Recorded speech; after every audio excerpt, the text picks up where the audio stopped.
The show got so big that Michelle Obama even was on. She was with Big Bird. Yes. Yes. There they are. You can feel the sexual tension. Can you? Do you feel like I have been in the position in this show particularly, like where you're like, how did I get? I'm interviewing these people. I know. Like you're like, what the hell? It's like an out-of-body experience. Yes. Yeah. And Michelle Obama, she was first lady at the time. You know, this was 2014. She's in the White House.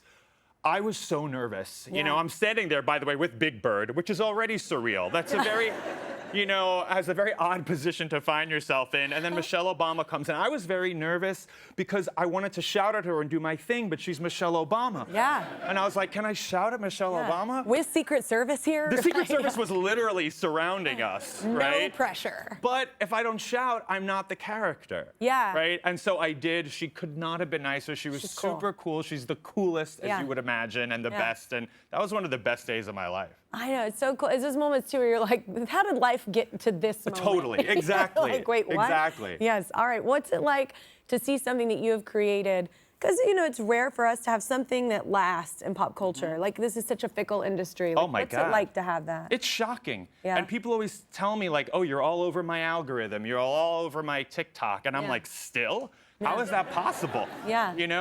And especially, like you said, in our world, things move so quickly. People move on from things so quickly. I'm so grateful. If you have any longevity whatsoever, if you created something that people continue to like, it's a miracle. What a blessing. It's a miracle. It's a miracle, yeah. Well, in the memoir, you talk about how Madonna was a part of a huge kind of moment with you and your mom, right? Explain. Yeah, I was obsessed with Madonna as a kid, still am. Yeah. But she was such an influence on me. She was a lot of people on everyone. Yeah. And so, I loved her music, of course. I loved her, but we went to see her documentary, Truth or Dare, in 1991. And you watch her, and she's surrounded by all of her gay dancers. And her brother's gay, and he's designing her shows. And they were all brilliant, talented people. But I had never seen that many gay men on a big screen before. It was a big deal. And I know I'm gay at that point, but I'm not out yet. I'm, again, 13 years old or something like that. And I go see it with my parents. Of course, I said, we have to see Truth or Dare. You got to stop there. We had such a different upbringing. I know. Your parents took you to see Truth or Dare? I sat right in between them. Yes. I grew up in New York City. This is incredible. I know. This is what my book is. I was banned from watching that. That's amazing. I know. I mean, I still watched it. But listen to this. Yeah, okay. Listen to this. So in the movie, two of Madonna's gay male dancers make out with each other. It's part of the game Truth or Dare that they play in the movie. And the camera goes in for a close-up. And I'm sitting there like, oh my God, I've never seen anything like that on a big screen, right? Yeah. And one of the dancers in particular, I kind of, in whatever way I could at that point, was kind of attracted to. Right? But I didn't say anything, of course. Yeah. And he was Belgian, right? Huh. Now he follows me on Instagram, whatever. So, true story. What a win! True story. So, this was Mother's Day weekend, 1991. Mother's Day weekend in That's right. That's right. We didn't have brunch. I didn't get her flowers. We went to see two men making out on the big screen. Oh my God, I love your childhood. I know. This is why I wrote the book, because my parents were so cool. So, we're getting up, we're leaving the theater, and my mother, out of nowhere, Debbie Eichner, most loving person, she looks at me and she goes, boy, that Belgian one is so handsome. And I died, right? And I didn't say anything. I just kind of clocked it inside. I wasn't ready to say anything, but I say in the book, Madonna gave my mother like a pathway to understanding who I was, right? So Madonna, pop culture in a way, becomes the mechanism. Yeah. And what I say in the book is, my mother ends up passing away 7 years later, right?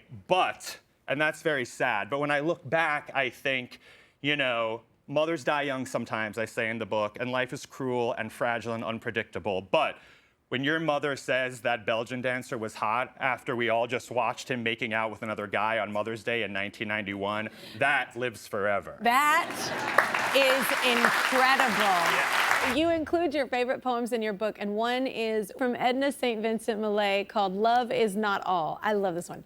Love is not all. It is not meat, nor drink, nor slumber, nor a roof against the rain, nor yet a floating spar to men that sink and rise and sink and rise and sink again. Why is that? What stands out for you for that poem? Because I'm wondering if I receive it completely different. So how do you? No, because your love is so important in our lives, whether we love a romantic love or you know, a love that results in marriage, but even loving our dog. Yeah. You know, loving our neighbor, as the Bible Sense of belonging. says. Yeah. That being in that state of love, it's healthy for your heart, as well as your mind, you know. And to live without love, I think, is a very sad condition. And if we find ourselves in that position where we're not in a relationship, it's important to find love somehow.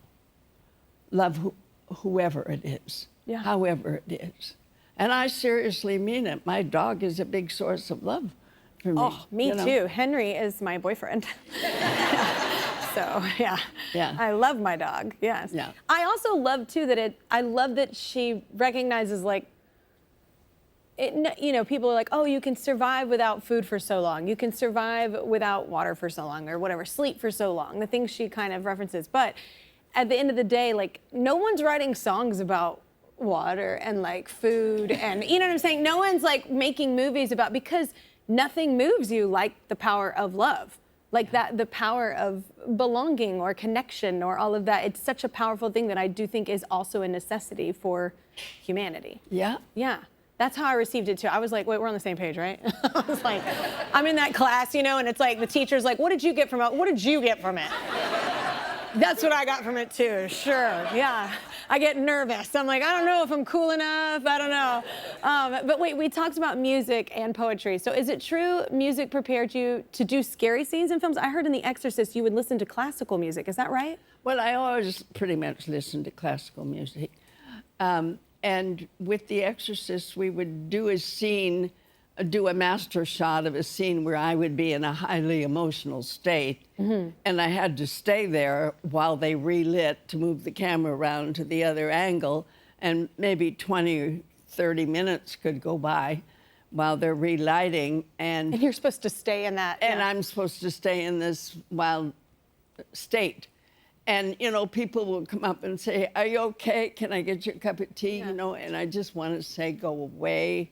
Yeah. Don't talk to me. Yeah.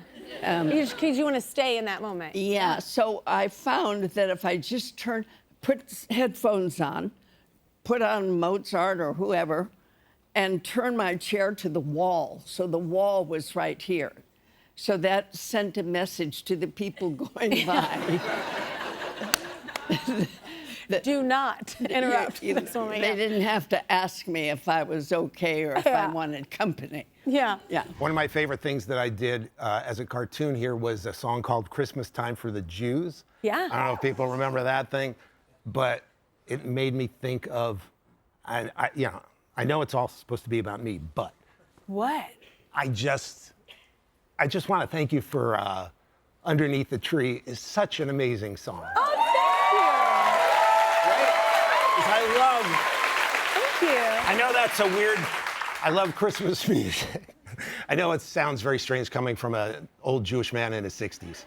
Oh, you're gonna love what I'm about to tell you. I wrote that song with a Jewish dude. There you go.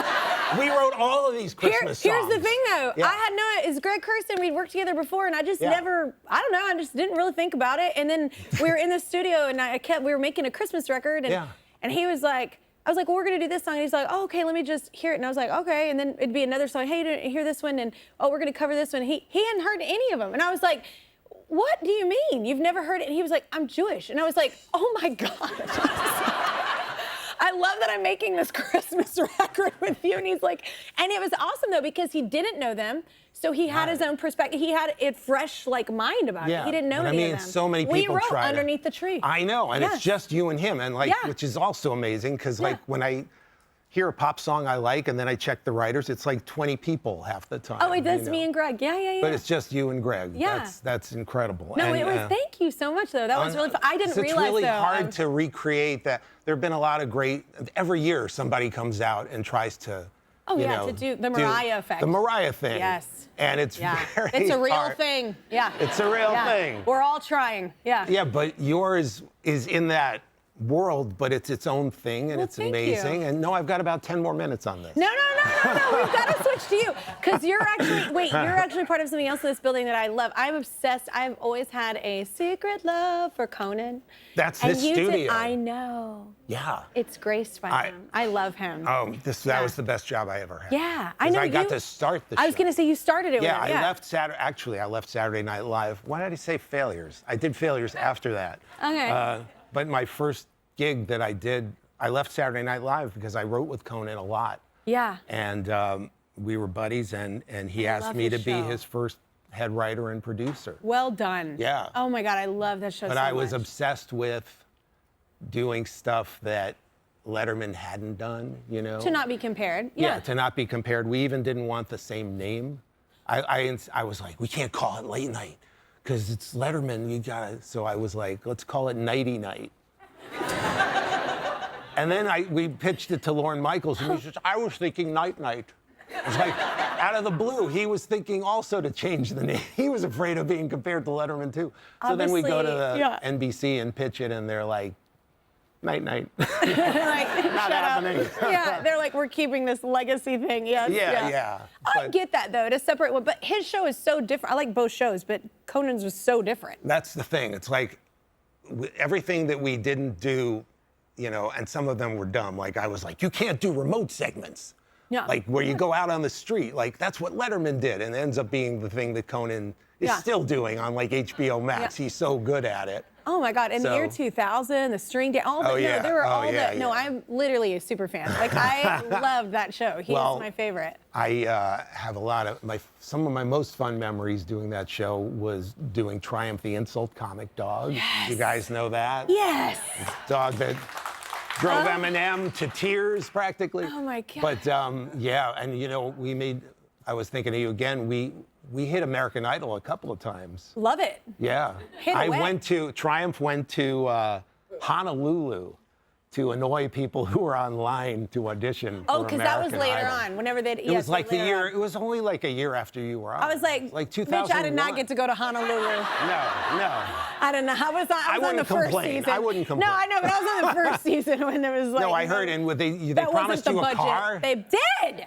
And then I you never never got one. Did Justin take it? No. Wouldn't that be the greatest thing ever? You know what Ford should have From done? Kelly to Justin. Right after I said that, they should have showed him in like a Ford. That would have been funny. Yes. And I would have loved it.